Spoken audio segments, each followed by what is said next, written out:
जगतसिंहपुर और पारादीप थाना अंचल पाखापाखि 2 लाख टंकार ब्राउन सुगर जबत कर सूचना देते Jagatsinghpur SP Bhavani Shankar उत्कता।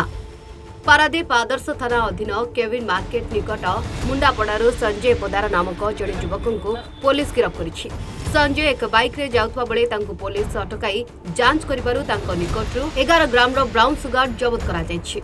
Police bike को जबत करने सहित संजय को गिरफ्त कर कोर्ट चालाण भी करिछि।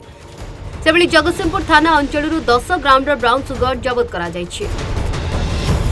आज सकाळु आमर IIC Paradip PS reliable information पाई तांकर टीम धरिकरी ब्राउन सुगर बिक्री बाबद रे जाउथुले एवं बाटरे से प्राय 8टा बेले मुंडापड़ा सब स्टेशन चकरू केबिन मार्केट भितरे से सागर पोदार संजय पोदार बोलिकी लोक को सस्पेक्टली धरी एवं तार पाखरु 11.90 gram brown sugar polythene packet सहित बाहरी थिला।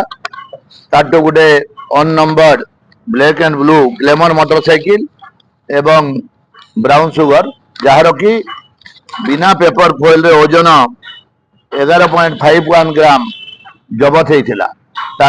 सही कंसर्न रे गोटे केस टे रुजु है पारादीप थाना रे 304 नंबर केस एवं सही पोदार को गिरफ्त करा जायछि एवं आज ताकू कोर्ट चालान करा जाउछि।